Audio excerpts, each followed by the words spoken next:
Pilipino, taas noo kahit kanino. The whole world is looking at Filipinos right now as they're about to elect a late dictator's son to be the president of the Philippines. In other countries, this is what you'll see. And from outsiders watching it unfold, this is what you'll hear. The son of a guy who terrorized the Philippines for years is now the front runner to take over. Bongbong Marcos has shown virtually no remorse for what his father put the country through. So, why is it that this man is leading a presidential race by a landslide? Yes, over 30 million Filipinos voted for him, at least according to the partial unofficial tally. Is it because Filipinos see something in him that a big part of the world doesn't? Nightfall. This is a special video that will spotlight, not my opinion, but the voice of Filipinos for the Filipinos. And if you're watching this election unfold from a different part of the world, stick around because you might get your answer. Ladies and gentlemen, this is what they said when we asked, what are your hopes and fears for the next president of the Philippines?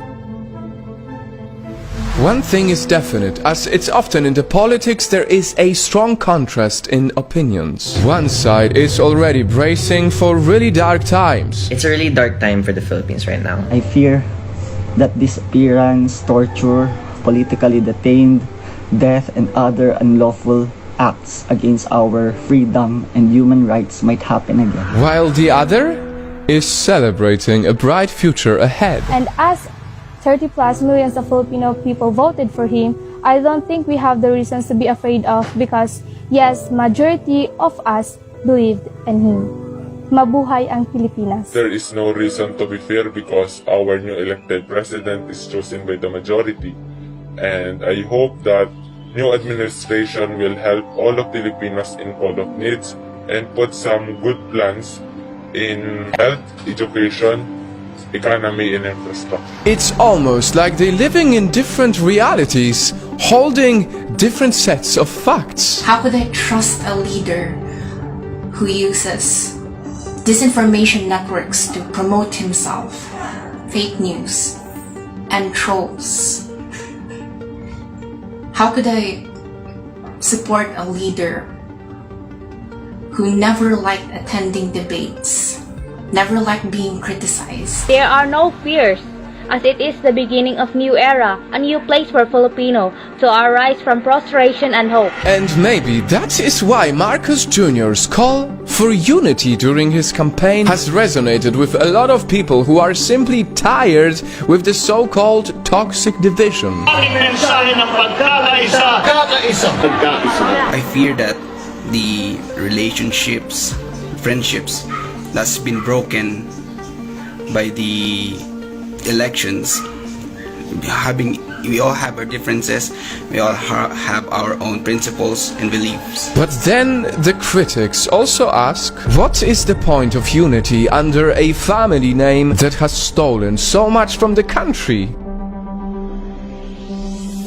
My biggest fear for this election is to have a president that is stained with corruption and built by disinformation. I am genuinely scared to put back into position what the people back then ousted. To which Marcos supporters usually counter with two things. It is time to forgive what his family did and that he cannot be judged through his father's sins. Nightfall. I realize that it doesn't look good when me, a foreigner, comments on other countries' affairs. We all know, because it's politics, there are many more complicated issues that this video has not even touched yet. Rampant fake news, disinformation, some reports of election irregularities, to name a few. But if you ask me, how I feel for the country that has become such a big part of my mission, here is what I know to be true. I know that Filipinos deserve so much from their government. I know that the poor and the underrepresented demand a public servant who truly cares about their needs in jobs, health, and education. And I know that every voter only wants best for their nation. And as I know all of this, I must tell you something that is very sad, disappointing, and difficult. I have been contacted by many people from the Philippines, and I can see how many are so afraid to even voice their opinions. That is why we have blurred the faces of the people who speak in this video, because the hate is so strong, because the division is so strong, because the trolls are so strong. Some people are even worried for their lives, simply for expressing their opinions. I have said it before and I'll say it again. The Philippines is a beautiful nation that deserves all the blessings of this world. That is why only recently our Project Nightfall organization helped raise funds after the typhoon that hit the Filipinos. Over 20,000 affected people received help from it.